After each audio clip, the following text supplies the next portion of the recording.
The essence of the meeting is in the title, isn't it? Fight for abortion rights, and that's what it's been. It has been a struggle and continues to be a struggle. But, we will get on to that struggle later on. If you look at the NHS website, it says that abortion is a procedure to end pregnancy. The pregnancy is ended either by taking medicines or having a surgical procedure. Abortions are safer the earlier they are carried out. The decision to have an abortion is yours alone. That seems very simple and straightforward, and it should be. It absolutely should be. And for the reality of many women, it is the case in the UK, Britain. However, it hasn't always been the case. And I think the recent case of Carla Foster, who has been put in prison, she was given a 28-month jail sentence for an abortion, or for triggering an abortion. It's just an example of it isn't that simple. Judith Orr, most of my meeting is going to be based around Judith Orr's book, and this is Abortion Wars, The Fight for Reproductive Rights. It's a brilliant book. If you haven't read it, read it again. Buy it and read it. If you haven't read it, have another look. But I will be quoting lots from Judith's book, because it is really good. And in Judith's books, what she says is, abortion in Britain today has never been easier and safer. The use of pills for medical abortion has revolutionised abortion provision.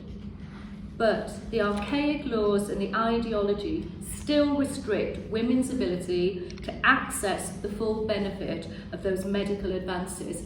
And that is really the key. Because if we look historically, from time immemorial, every bit of evidence shows us that women have actively attempted. Welcome. Sorry. We've only started. Yes, we have. Yes, we just started. So then, if we look historically, women have actively attempted to control our fertility for thousands of years. Anti-abortionists would tell us that it's unnatural, that it's abhorrent, whereas in fact, it has been a necessary and accepted aspect of women's lives throughout history. From the earliest nomadic societies that could only sustain those children that they could physically carry, abortion and any form of contraception to prevent pregnancy has been part and parcel of our lives. In fact, women have absolutely found it a necessity to separate sex from procreation. They had no choice. When you were living day to day, you couldn't sustain yourself, you didn't have the means, you would have to only be able to carry yourself, you would have to abort, you would have to commit infanticide. That was the reality back then. There is a really significant period over thousands of years when we go from those nomadic tribes into the horticultural and agricultural societies. Because when those started forming, and it took thousands of years for those societies to form, what we found was there was then the possibility to have children, to raise children, because people could settle. People were able to work, and they were able to provide food that meant they could settle for some time. They could provide a surplus, which was great for a time because people had some choice. However, what we found is that it had profound implications for every human society since then, because what happened was there was the development of hierarchies, of classes and elites, and those social relationships had really significant implications for the family, and specifically for women, abortion and their fertility. And I think that was really, really important. So if I was to just very briefly say, from time immemorial, women have attempted to control our reproduction. Abortion was part of that control, and there was never really an ideology that said it was unacceptable, it was a necessity. If we move then, evidence always shows us the practice of induced abortions has been known since written times, during ancient times, written times, the time that we know when things were first written. There were various methods that women used. Would be things such as administering herbs, potions, the use of sharp objects, strenuous labour, tightening the girdle. There is an 8th century Sanskrit text that instructs women that should you wish to induce an abortion, sit over a pot of steamed water or onions. I mean, we're talking, there were monuments erected in the 8th century to abortionists, or to abortion, because it was felt so necessary as a health. It was almost like you could call it a public health thing. People needed, this was part and parcel of society. So 3,000 years ago in ancient Egypt, women were mixing paste. And I have to tell you this, because this is from Judith's book. Basically, they were mixing paste fermented from crocodile feces and applying it to their vaginas. And as she said, that's not going to be a good contraception. She doesn't know what will. I thought that was really interesting. So basically, we adapt and we find ways. So these went on. There were plants known from the chaste tree, again referring to, we have Greek and we have Egyptian texts, all sharing very similar plants, herbs and oils. So there's a pattern that these things worked. They brought on your menstrual and you could move on. And that was basically it. I thought it was really interesting when I looked at some of the stuff in the Roman Empire, because abortion was very much accepted there. It was based on the Stoics. Their belief was that up until birth, when the baby breathed, it wasn't a human. There was no real there was no stigma attached to people controlling their women controlling their fertility. Of course, what we also see in those times was there were slaves. There were two societies. Women weren't a homogenous group at all by any sense. You had slave owners, you had the wealthy.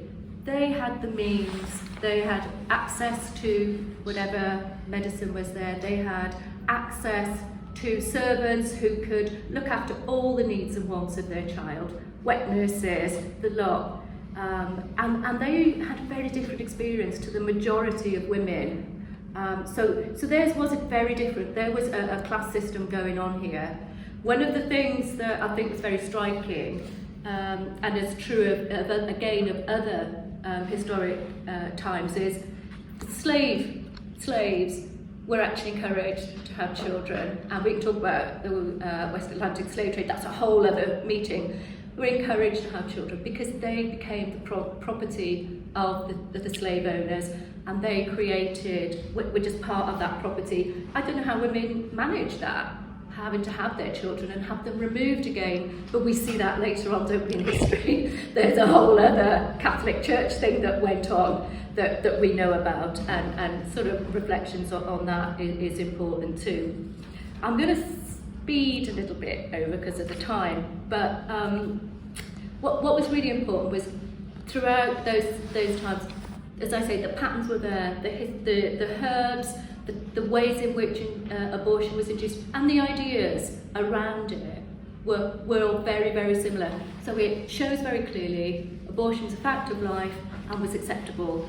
We speed on to the Middle Ages, and it's a really important stage that we have to look at, because at this stage the church was in its ascendancy. It was a very different situation. Of course, it took hundreds of years to get here, but ultimately the monarch was seen as the head. He was seen as anointed by God. He was the head of the church, and they had all pervading power was channeled through these hierarchies down to the state, feudal landlords who wanted to control the mass of the population, and that included, of course, women and women's fertility. Oppressive laws and penalties began to be inflicted on the poorest in society. This was all justified. It was to guarantee their subservience, and it was all justified by an ideology that said hierarchy is natural and it's God-given. And when we are now in a very different sort of set, of ideology. We are in a different era. Women at this stage came under particular scrutiny. Their lives, their sexuality, their fertility, they were constant censor by the church, and this had a real impact on them. I think one of the things was that women, we had a society, and of course we had the feudal lords and we had the peasants, so there's a very different experience from women of different classes. However, what was very clear was this hierarchy, it was a patriarchy, and it had a massive impact. Women were expected to be virgins until marriage. You had better childcare, you had better health as a landed gentry or the class, whereas the majority of women again didn't. They were left really to submit to matters all that were important to their husband, and they didn't have access to those medical cares. I think one of the very things was that really significant was women at this stage had again relied on knowledge, an increase in knowledge from local women, wise women they were known as. So this knowledge had been passed down. It was again, it was a mixture of superstition and folklore, and for some time superstition, folklore and the church before the Reformation actually coexisted. So that knowledge was again passed down, and women could access and did access all forms of contraception and abortifacients in order to bring on abortion. But what happened during that period was there's huge texts written, mainly by men, because women were not necessarily encouraged to do that. But there's a lot that's been written about laws and the church clamping down on women who were seen to be wayward and taking control of their fertility. And I think that's just another reflection on how common abortion and contraception still was, regardless of the fact that women could be tried. The law wasn't there, but what they did have was witch hunts. Witch hunts, I think that's extremely crucial of that era. The first woman to be murdered by the state was a woman called Agnes Sampson in Scotland. She, prior to Reformation, had been a pillar of a community. She's a wise woman. People would go to her for support, advice and help. Actually, when that system change occurred, she was the first woman that was murdered as a witch. And there were over 50,000 murdered, 50,000 women and men who were murdered and branded as witches. And all because they were considered to be a challenge to the church. They were considered to be a challenge to the state. The Malleus Maleficarum, a book written as a handbook to find and identify witches, said things like, these are women and men who gather together, who drink, dance and enjoy themselves. Oh dear, don't do it, yeah? Don't go out there drinking or drunk. Because this was flimsy evidence. When people were coming together in their communities, they were considered to be a serious challenge to the church and to the state, and that's part of why this witch hunt began. It wasn't purely against abortion, it was about people coming together and challenging the status quo. So once again, I would see that the witch hunts, for me, were almost an attack, a law that was trying against abortion. But that's again going to speak into the Industrial Revolution, because these again are really serious, significant periods of time where we see another step change in the way in which abortion was controlled through laws and then through access. Women continued to seek abortion and to abort. However, church, state, through the law, were on the attack. As we know, in the Industrial Revolution, from about 1760s, people were pulled in away from the land into cities. People lived in appalling conditions. I don't need to tell you, if you ever read Dickens or Gaskell or you read Engels, there's absolutely the conditions of the working class, particularly when we're talking Britain, were abysmal. There was a huge need for work, massive need, and that work was to be done not just by men and women but by children. I don't need to go into detail, but children, very young ages, were brought in to the factories. Your lifespan in this era was really poor. It was appalling. So people wanted, they needed workers, they needed children, and this was a really big stick now. Anti-abortionists, capitalists could use this stick to attack women. I mean, it didn't go away. In fact, abortion probably rose during this period because people found themselves in some of the most appalling conditions, as I say, and actually they weren't able to look after their children very well. They were working 13-hour days. Some of them were giving birth on factory floors. It's abysmal. And when women did have children and they had to go back to work, sometimes days after their childbirth, they would sedate their children.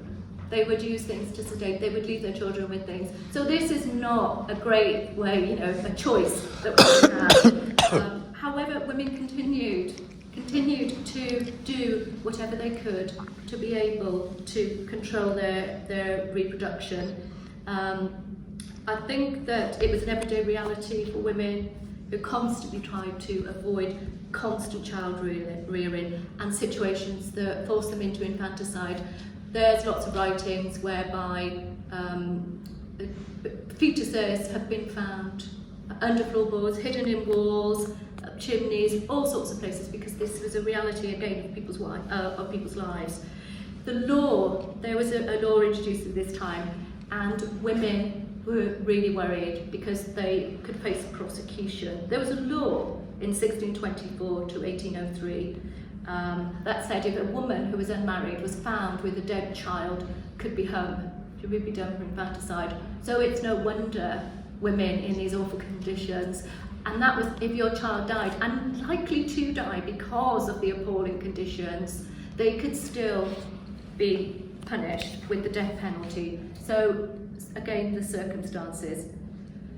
So the Industrial Revolution, what we saw during this period, again we had changes in healthcare. I would say healthcare, but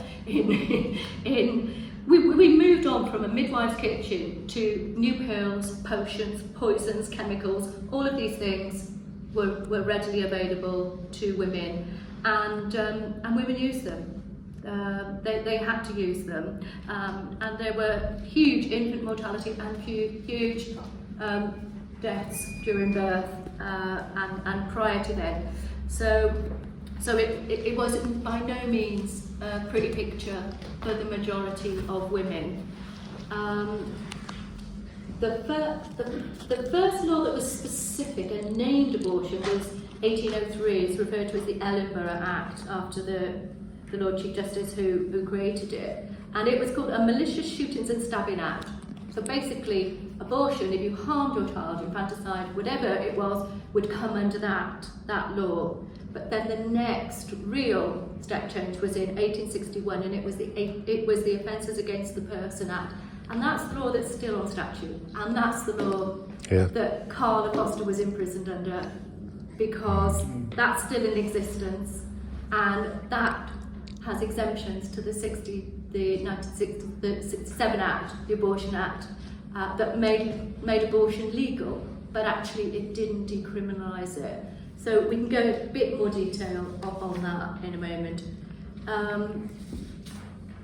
The fight for abortion then. So we've seen patterns, similarities, lots and lots of very similar patterns, reactions to the church, the state, how they've moved in, how that's very much tied to, I'd say, the need for labour. It was also about the need to control people.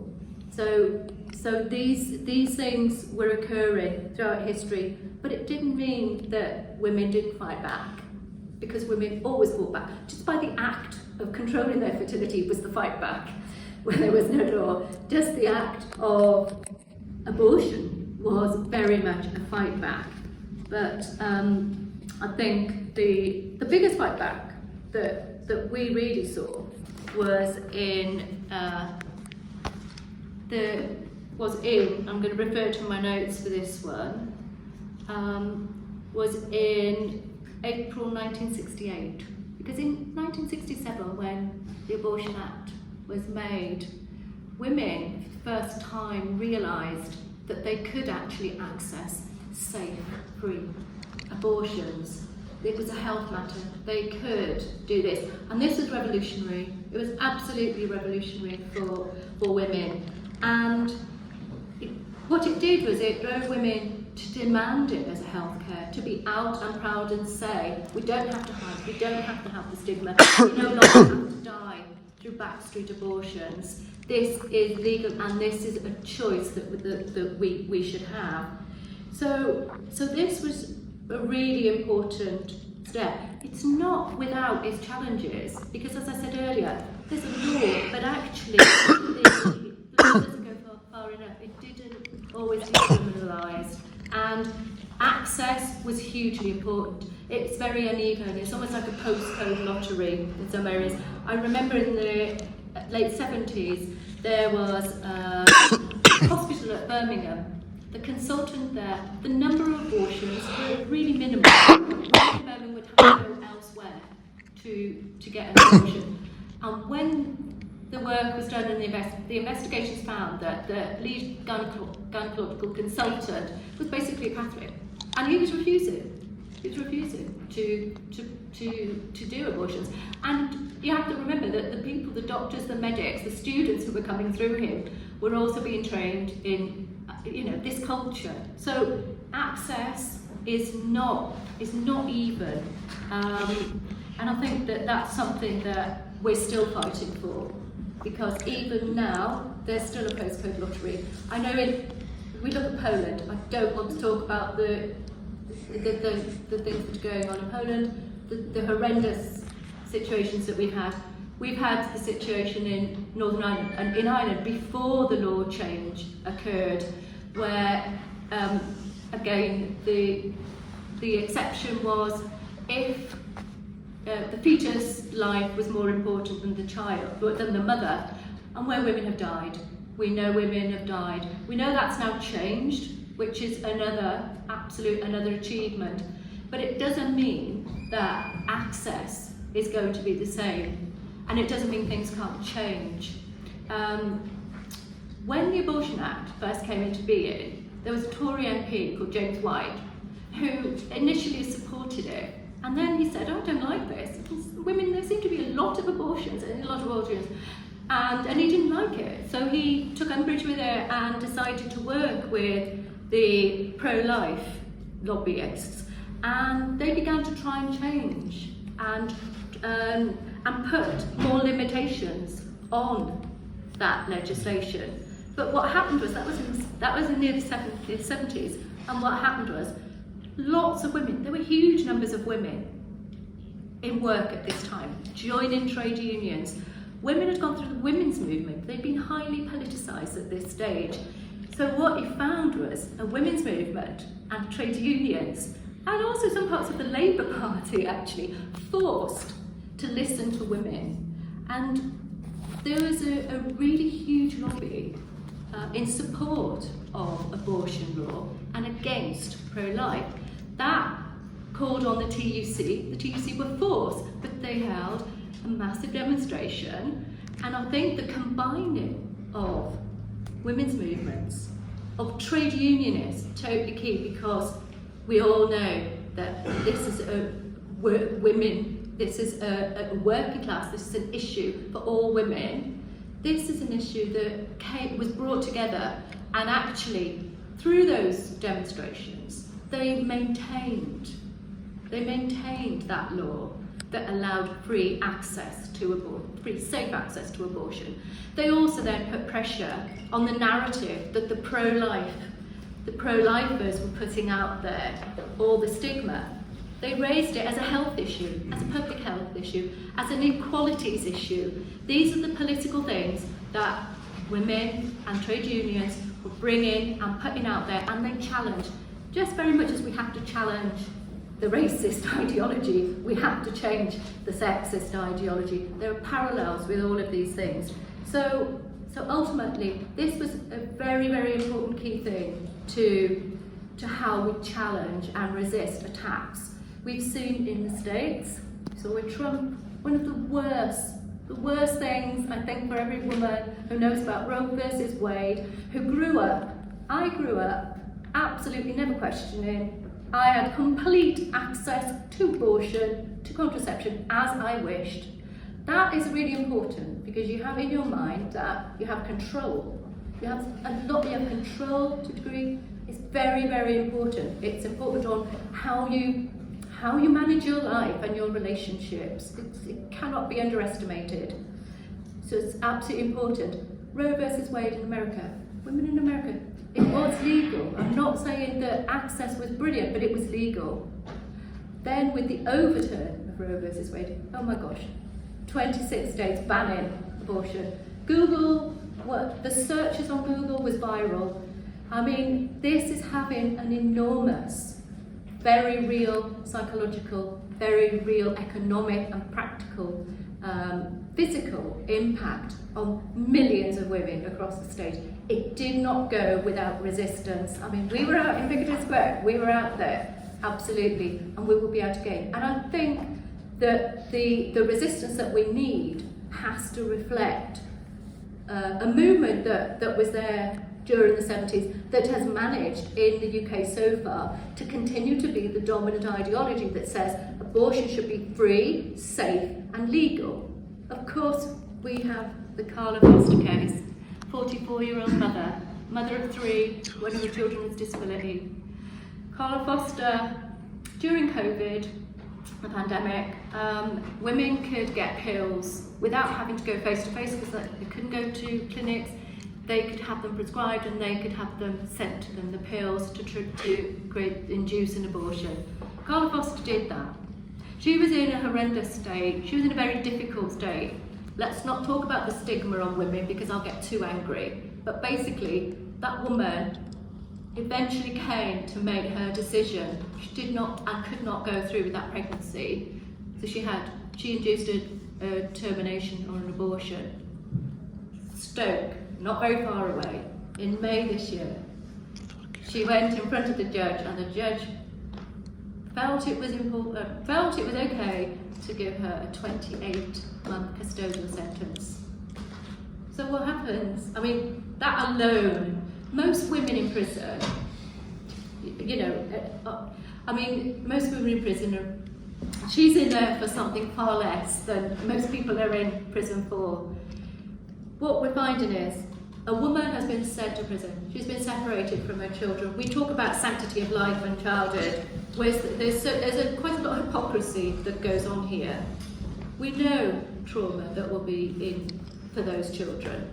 We know that women are 7 times more likely to commit self-harm when they're in prison. They're quite staggering, the number of people that are in prison anyway. But to be put in prison on the basis of this law of 1861, that this woman had taken pills to have her termination is beyond me. And just to separate them, it isn't new. When the judge made his summing up, he actually said that he based it on because several years ago there was another case very similar, and he felt that because that woman had been sentenced to prison, custodial sentence, he felt that it was only in keeping with the law that he should do the same thing. I mean, let's talk some progressive laws here, I don't know. But this is what he thought, against all the advice. Most medics came out and said this was not a good idea. Women's groups, actually across party, MPs have come out and said this is not right. We need to be fighting now to decriminalise abortion. Okay. So ultimately, it's not even. It's not an easy journey, but there have been times when we have resisted, and I think that resistance has to involve the majority of people, because abortion is a health right, it affects all of us, and if we do continue to resist, we can ensure that women have safe, free access to healthcare, which is what they should be doing. Okay.